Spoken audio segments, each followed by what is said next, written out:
I'm gonna shave that beard off your fucking face in your sleep, nigga. Keep playing. Well, that's creepy. Yeah, I'm gonna show up and just. Yeah, I do not want to open my eyes in the middle of the night and See a Eric. big black man shaving your head. Yeah, I know. I will call the police. I promise. Okay. They're gonna shoot all of us, so you might as well do it. We all gonna die anyway. They're gonna pull up and not know who live here. Yep, they're not gonna know who live here. Existing while black. That's right. They're gonna shoot both of us in your own house. So just hope you're ready to go. Yep. Good Lord. Hot mess. Well, speaking of breathing while black, Talk about it. Colin Kaepernick has been in the news, as everyone knows. Everyone's been talking about it. CNN, Fox, ESPN, everybody's been talking about it. Right. He's been in the news for the past year protesting, or last season. He's not on the team right now. He's protesting injustices against black people, people Police of brutality. color, police brutality. It's bullshit. There's a lot going on. Right. Black Lives Matter. Amen. Everyone's not seeing it that way. He has been invited to speak, or not speak. I don't even know if right. He's invited to be he's there. invited to be. He just there to take up space. They ain't let him say shit. Yeah. He's invited to the meeting, the players and owners meeting. Yep. Right. Who knows if he's going to be allowed to say anything? No, they ain't let him say I'm shit. real interested to see how this meeting unfolds. Yeah, me too. I don't know if it's sometime next week. They already had one. It didn't go too well. And again, Right. it's Friday. We're releasing this show Monday, so by the time you hear this, it'll be this week. Yep. But as in today in the news, or yesterday, Texans owner Bob McNair we're came getting out. right to the and point. We're getting right to the point because this is the bullshit. This is exactly what everybody is fucking this talking about. old Like motherfucker. for people that don't understand, this is why people are protesting. This is why they are taking a knee. Yeah. All right, you ready for this shit? This is an owner, an NFL owner, owner. Okay? Owner of the Texans. NFL owner. Jerry Jones was speaking. Yeah, please. And I'm a Cowboys fan. He pissed me off too. But I'm not. We're not here to talk about Jerry Jones right now. We can get into that in depth another day. Jerry Jones was speaking. Yep. Bob McNair shouts out, "We can't have the inmates running the prison." Right. Mm-hmm. What I get from that is we can't have the slaves running the plantation. If he was really bold, that's what he would have said. That's what I. That's but he what I was being get from pussy that. and tried to say something else. That's what I get from that. And you know, why you're comparing them to inmates? Why are you comparing them to inmates? Somebody on Twitter had said, everybody's outraged over the words he said, but it's really the sentiment behind it. And that's exactly what you're speaking to. It's the slave owner mentality. Yes. It's the fact of these NFL owners are coming I out. own you, motherfucker. Yes. I own you. And they're basically telling, black players, be good house Negroes. Be quiet. Do your job. Don't complain. We pay you. We own you. We give you millions of dollars. Don't you should feel be happy. anything. Yeah, it's bullshit. These players making millions of dollars. These Which, first of all, players the make contracts, you money. They make you way more money than you're paying them. Yes. That's first off. NFL contracts are garbage. Second off, the NFL contracts are garbage. They're not fully guaranteed. When you sign that contract, there's a few numbers in there. The lower one's probably what you're guaranteed. There's a few incentives, performance-based, roster bonuses, all of that shit. So you're not getting paid all that money. No. Right. That's second of all. Third of all, these rich athletes, quote unquote, I mean, they are rich. They got money. Depending on how they, Depending on who they are. Depending on who they are, depending on how they spend it, how well they are at saving.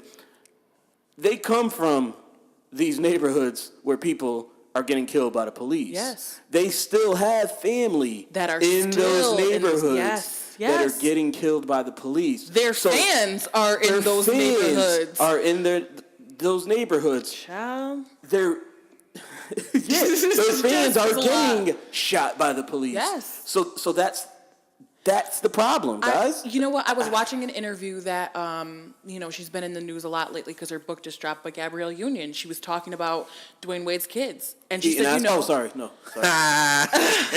Can we not? Sorry. We not? But she was talking about his sons and how, they've grown up privileged, so they don't really know to pay attention to certain things. And I guess they were in Chicago and they were playing like a game where you go around the neighborhood and you dunk on other people's basketball hoops. That's a good way and to she get said shot. she saw it on Instagram and she panicked. She said, I panicked and I yelled at them and I told them, like, don't you know somebody will kill you? And she's like, they're kids, so they don't really understand. She's like, and it's heartbreaking to have to say that, but I have to say that to them to keep them alive. And I was, I'm watching it, and especially they take the wrong turn in Chicago.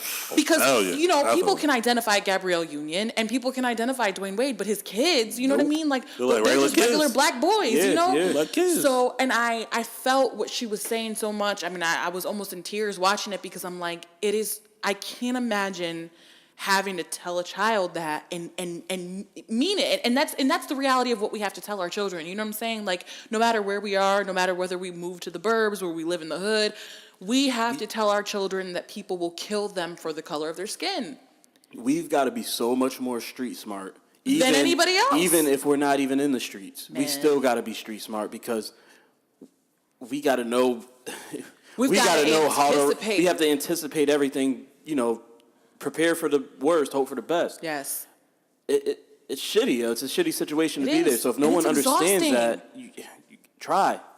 It's exhausting. And especially, since Trump came into office, I feel like being a person of color in the United States, and it's always been exhausting, but this last year, I'm like, it's just sigh after. I just feel exhausted. I feel beat up. I feel emotionally drained for worrying about the people that I love and watching these things unfold in the news. It is just heartbreaking. Yeah. And to that effect, I don't know if you saw the quote from Doug Gottlieb. Did you see that? Yep, I saw it. He said he was talking about DeAndre Hopkins didn't go to practice today.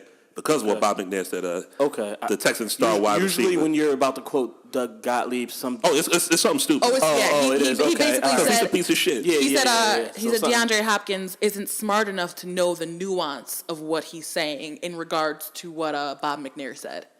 So basically, he was saying... What nuance is that exactly?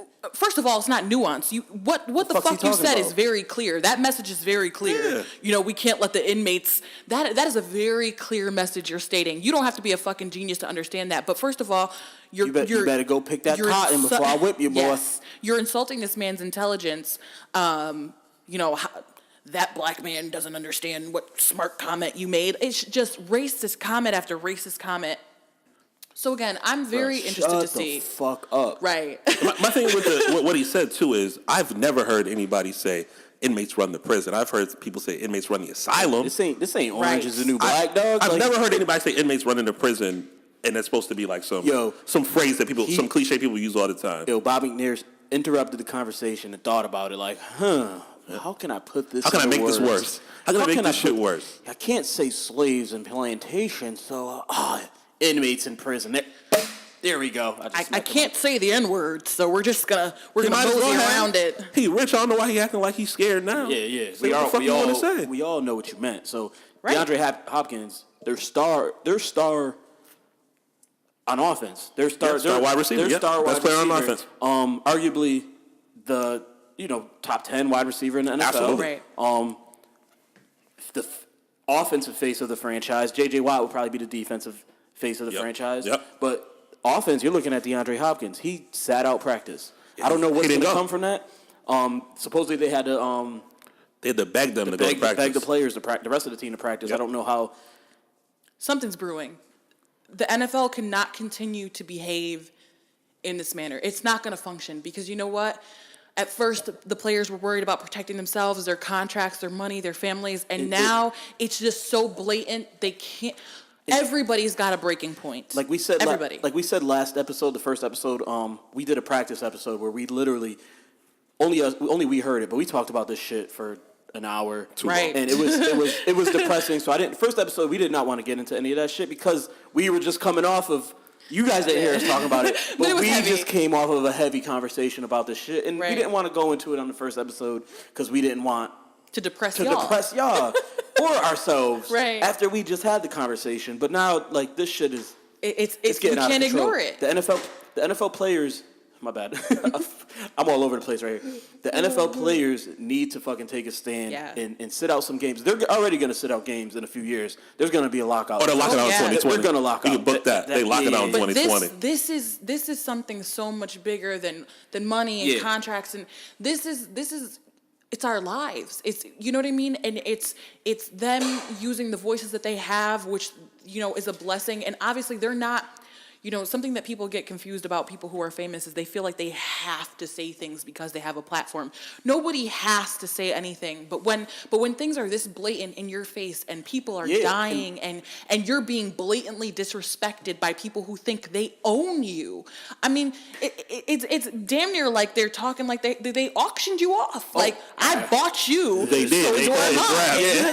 All the draft. They definitely auctioned you off. Going once, going twice. It's sold to the Houston Texans. It's time. It's time. You know what I mean? It's just there's only so much people can take, and the entire country is a powder keg right now.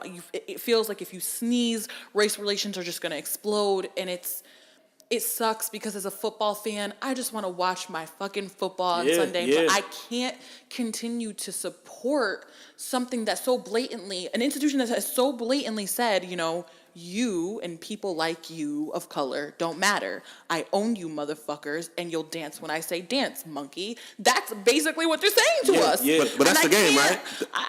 That's the predicament that they put the players in, because you figure, especially the ones that the money isn't guaranteed, they need the money to take care of all their families, and now they're put in a predicament where it's like, it's either my pride, my soul, or I take care of my family or we go broke. It's not even necessarily pride. It's more just morals, man. Right. Like, at this point, it's not even... But I feel like people of color are always having to make these decisions. It's like, do I go and protest and take a day off and possibly lose my job, or do I fight for my rights and end up dead? It's constantly life or death for us. Constantly. I always say it's easy for us to say they should do it, thinking that they got bread. Yeah. I can't tell the third string guy who's making league minimum, who's taking care of his kids, his wife, his moms, his pops. It's gotta be the quarterbacks. It's gotta be your star player. Who bread's coming regardless. The Houston Texans, for example, their starting quarterback, rookie, Deshaun Watson, is black. They started the season off with Tom Savage. Oh, he's so trash. Yeah, he's terrible. Oh, he's so awful. Let Deshaun Watson. Tom Savage played a half. They're like, get out of here. Deshaun Watson, would they need to? I mean, I don't know what his rookie salary is looking like, but he's making a few million. I think he was 10th overall pick. I thought he was first round. He's first round for sure. Yeah, he was the first round. But anyway, he needs to be one of them. Be like, listen, man, But I think Hop will be the one to do it. Hop got all that guaranteed money. Kind of what the Clippers did a few years ago with definitely with Donald Sterling. Yeah. They threatened not to play a playoff game. They sought out. What was that? They threatened not to play a playoff game. Yeah. They were fed the fuck up. It's gotta happen. It's gotta happen. NBA. It's a lot different. Yeah, it's a lot different because you don't have that slave ownership mentality. But True.